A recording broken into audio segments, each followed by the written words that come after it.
नीतीश कुमार जी ऐसे नेता का नाम है जो बिहार को बराबर ऊंचाइयों पर ले जाना चाहते हैं। बिहार बीमार था, कहाँ से कहाँ लेकर चले गए, और साथ साथ माइनॉरिटी का पूरा ध्यान कोई देता है, मान सम्मान करता है और विकास करता है, तो शायद नीतीश कुमार जी से ज़्यादा कोई बिहार देश के अंदर नहीं है। सर, सच्चाई ये है कि लोगों को विकास से ज़्यादा इस वक्त अपनी नागरिकता की पड़ी है, क्योंकि एक जो हवा बनाई गई है, एक जो माहौल बनाया गया है, लोगों में एक दहशत है, एक डर है कि भैया इन विकासों का क्या करेंगे जब हमारी नागरिकता नहीं रहेगी, जब हम डिटेंशन सेंटर भेज दिए जाएंगे तो इन सड़कों का क्या करेंगे। देख ही रहे हैं कौन कौन क्या बोलता है चुनाव के दौरान, बाद में सब लोग जमा हो जाता है। लेकिन नीतीश कुमार जी पर हमें सबको विश्वास है कि नीतीश कुमार जी अगर हैं तो बिहार के में अमन चैन शांति के साथ विकास भी होगा, क्योंकि नेता नीतीश कुमार जी ने पूरे देश को दिखाया है बिहार के अंदर हर क्षेत्र में विकास हुआ, हर क्षेत्र में काम हो, साथ साथ भाईचारा मोहब्बत सौहार्द बना रहे, इसका भी उन्होंने ध्यान रखा है। नीतीश कुमार जी का स्टेटमेंट आता है कि मिट्टी में मिल जाएंगे, भाजपा में नहीं जाएंगे, और ये रिपीट करते हैं, बार बार करते हैं, और बार बार फिर वो जो है अपने वादे से मुकर जाते हैं।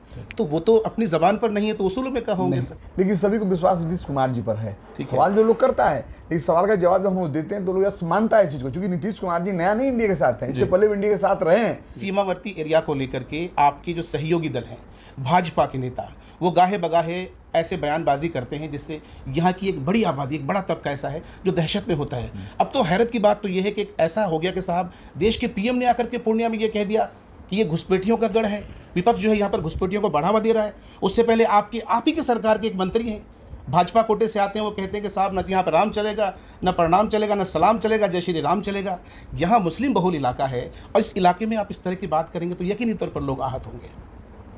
आपको नहीं लगता कि इस तरह से कहीं ना कहीं आपको नुकसान हो रहा है, जदयू को नुकसान हो रहा है?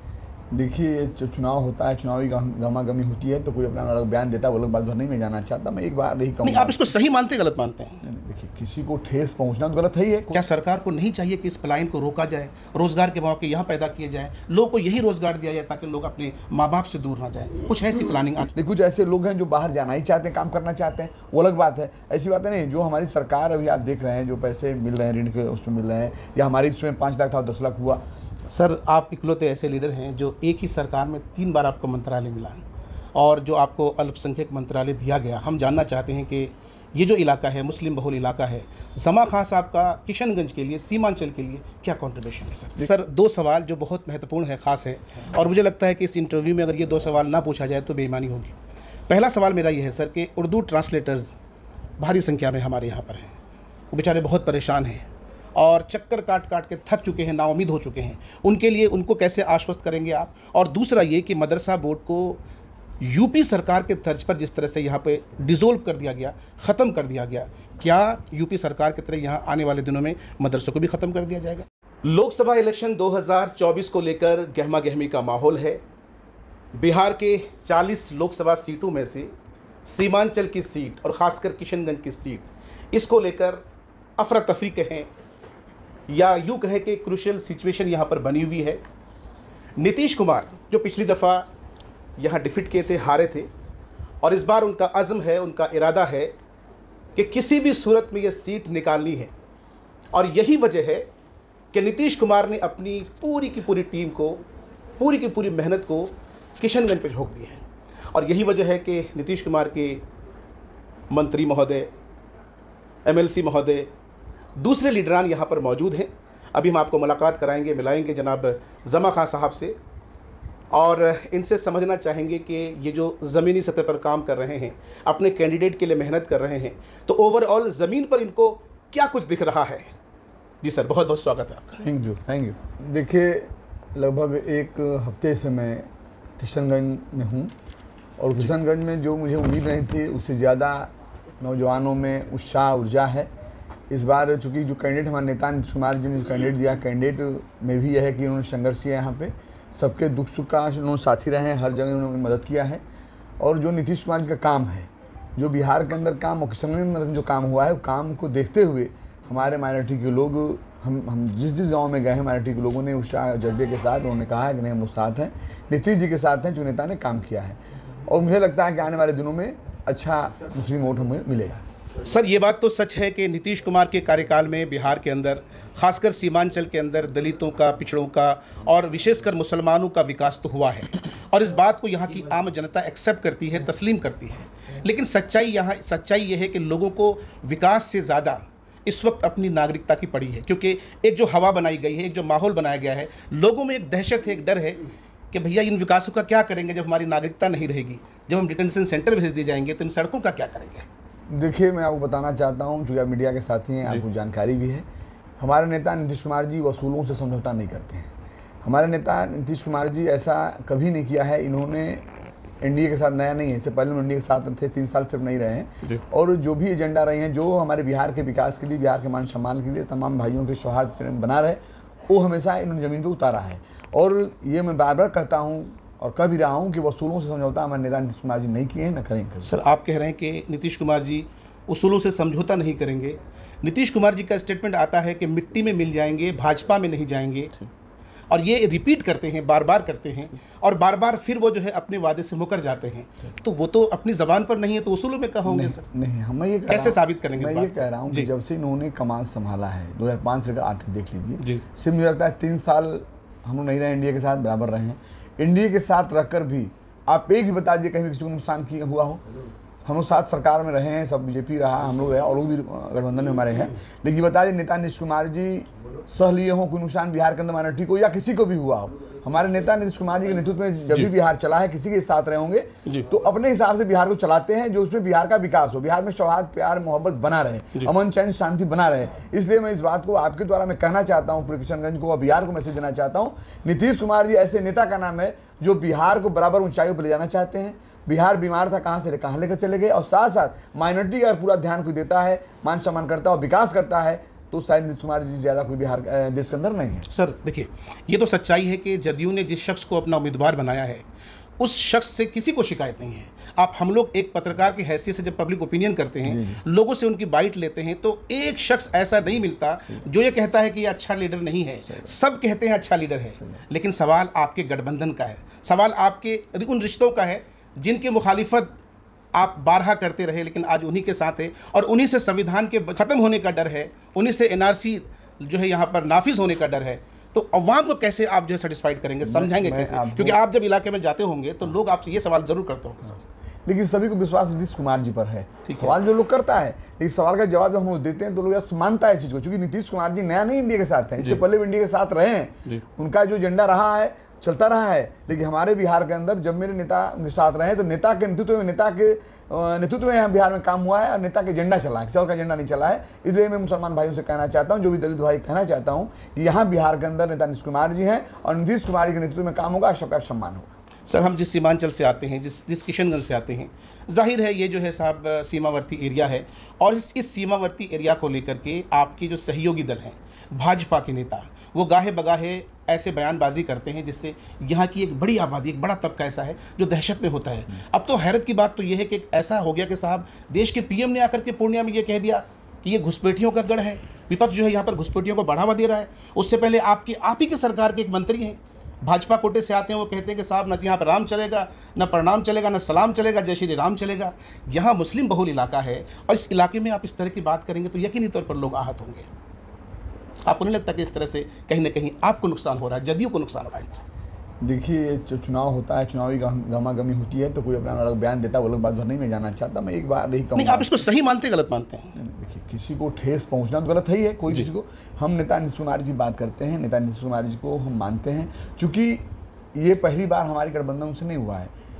हमें लगता है बिहार के अंदर सबसे ज़्यादा गठबंधन उन्हीं से हुआ है, ठीक है, लेकिन कोई नुकसान बिहार के अंदर नहीं हुआ है, आपने देखा होगा। तो नीतीश कुमार जी पर विश्वास पूरे बिहार को है, पूरे बिहार के माइनॉरिटी हो या हमारे दलित भाई हो, बैकवर्ड भाई हो, या जो भी लोग हों, दबे कुचले लोग हों, सबको विश्वास है नीतीश कुमार जी पर। और नेता नीतीश कुमार जी अगर बिहार के अंदर हैं, उनका नेतृत्व है, तो किसी का नुकसान होने वाला नहीं है, तय है। सर, जिस किशनगंज में हम बैठे हैं, जिस ज़मीन पर हम बैठे हैं, यहाँ पर लोगों के जहन में 2-3 बातें हैं।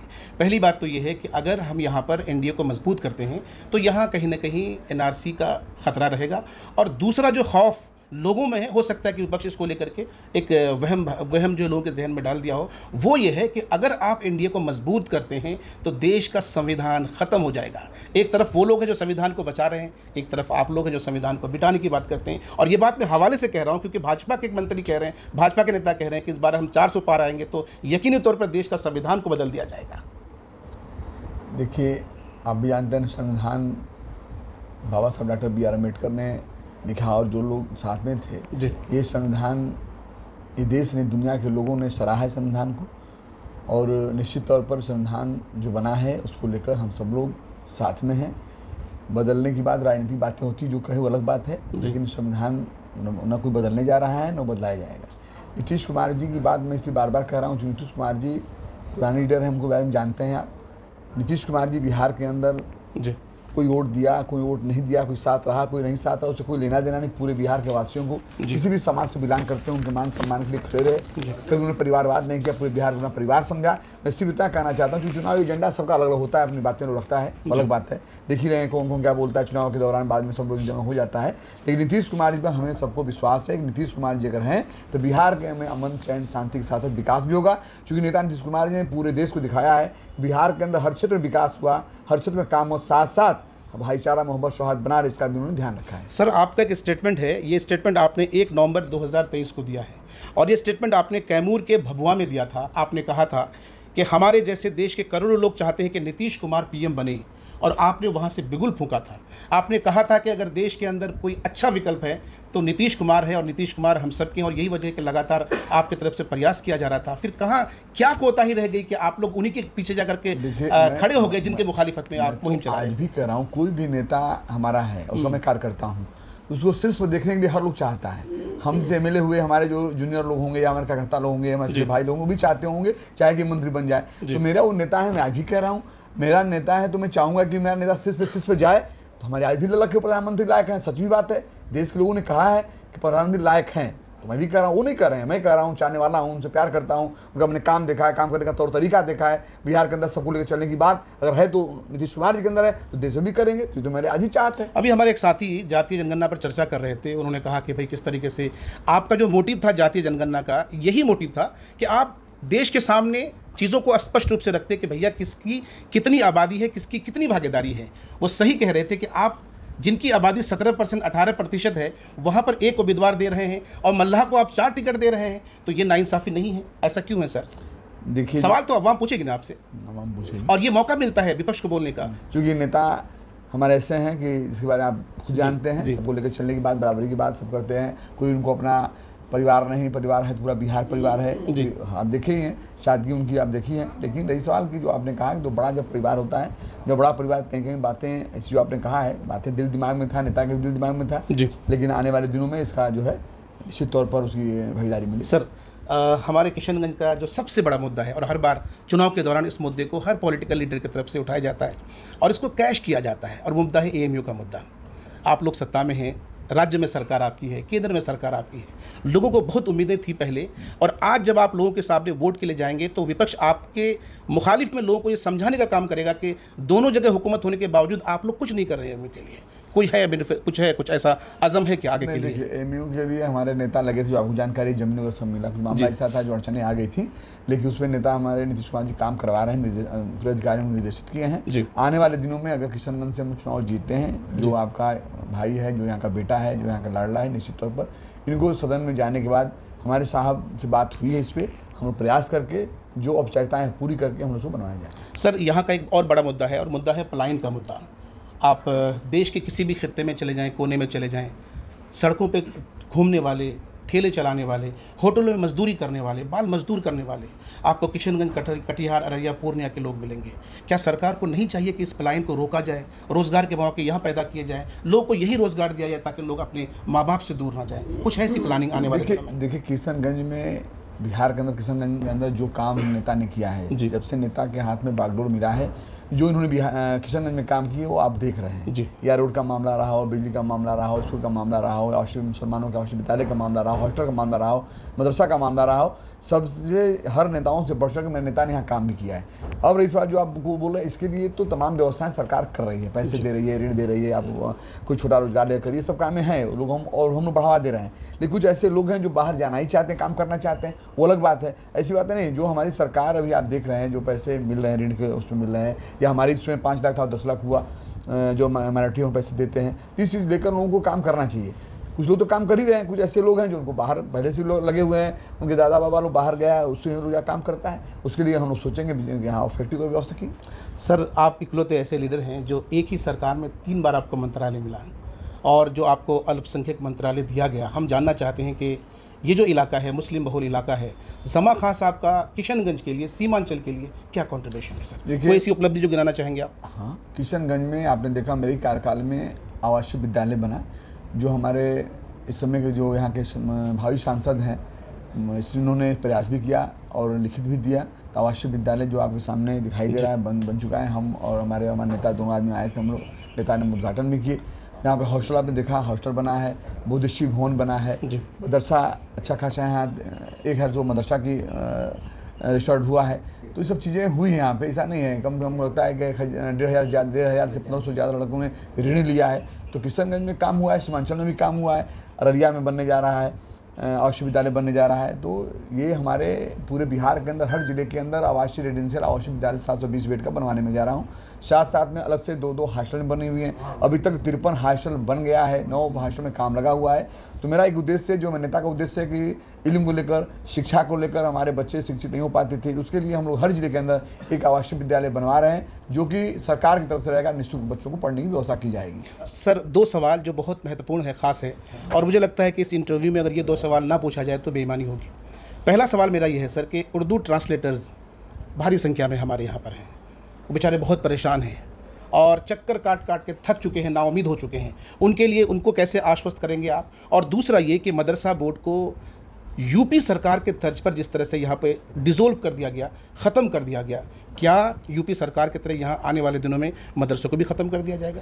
मैं एक ही बार बता दिया कि नीतीश कुमार हैं जी। नीतीश कुमार जी ऐसे नेता का नाम है, ऐसे व्यक्ति का नाम है जो सबका सम्मान करते हैं, और बिहार में रहने वाले जितने जो समाज रहते हैं उसकी पूरी हक उसको देते भी हैं। यहाँ किसी का चलता नहीं है। नेता नीतीश कुमार जी अगर हैं तो सब लोग सेफ है। सब लोग जो भी समाज को मानने वाला, धर्म को मानने वाला है, सब लोग सेफ रहेगा। मदरसा की बात है, मस्जिद की बात है, मंदिर की बात, जो भी बात है, कहीं कोई दाग न लगेगा, किसी को प्रॉब्लम होगा। और उर्दू ट्रांसलेटर्स के लिए क्या आश्वस्त है सर? क्या है? देखिए, उसमें बात चल रही है, उसमें कोई मामला कोर्ट का मामला था, लेकिन मुझे लगता है कि आने वाले दिन बहुत जल्द हो जाएगा। शिक्षा के संबंधित है, लेकिन जो बहुत जल्द उसको हम क्लियर कर लेंगे। चलिए सर, आखिर में हमारे जो व्यूअर्स हैं, किशनगंज के जो अवाम है, उनसे आपका क्या अपील, क्या संदेश देना चाहेंगे? मैं उन सब लोगों से गुजारिश करना चाहता हूं, पूरे किशनगंज के लोगों से, कि हमारे नेता नीतीश कुमार जी ने बिहार के अंदर जब से कमान संभाला है, बागडोर संभाला है, हर क्षेत्र में काम किया है। काम के साथ साथ बहुत बड़ी बात है कि उन्होंने ध्यान दिया है, ख्याल रखा कि आपसी भाईचारा न बिगड़ने पाए, कोई उन्माद न फैलाए। जो उन्माद फैलाया होगा वो किसी भी समाज का होगा, वो बाहर नहीं होगा, जेल सलाखों में होगा। इसलिए मैं कहना चाहता हूं कि आज के समय जो चुनाव लड़ रहे हैं जी, मास्टर मुजाहिद आलम साहब, जो कि पहले से भी यहाँ के लोकप्रिय रहे हैं, सब उसका बीच में दुख और सुख में जाते रहे हैं, लोकप्रिय नेता यहाँ के हैं, इसलिए हमारे नेता ने उनको टिकट देकर भेजने का काम किया है। हम जिस गली में गए हैं, जिस गाँव में गए, सबने सराहा है कि मास्टर मुजाहिद साहब ऐसे कोई भी चौकीदार पहरेदार नहीं है। तो मैं ये कहना चाहता हूँ, मैं मोहम्मद जमा खान मिनिस्टर हूँ, मैं ये कहना चाहता हूँ कि आप लोग एक एक वोट हमारे मास्टर मुजाहिद साहब के तीर छापे बटन दबाकर भारी मतों से विजय दिलाकर सदन में भेजिए, ताकि इस किशनगंज का ही नहीं सीमांचल का दशा और दिशा सुधर जाए। Thank you. दोस्तों, तो ये थे जमा खां साहब, बिहार सरकार के मंत्री हैं। हमने जितने सारे सवालात किए, अल्हम्दुलिल्लाह सारे सवालात का इन्होंने सेटिस्फाइड किया अपने जवाब से। और आपके जहन में कोई सवाल हो तो कमेंट बॉक्स में ज़रूर लिखिएगा। आपको हमने MNC खालिद अनवर साहब का इंटरव्यू दिखाया, आप किन का इंटरव्यू देखना चाहते हैं, किन से अपने सवालात पूछना चाहते हैं, कमेंट बॉक्स में अपनी प्रतिक्रिया ज़रूर दीजिएगा। रखिए अपना ख्याल, दीजिए इजाज़त, अल्लाह हाफ़िज़।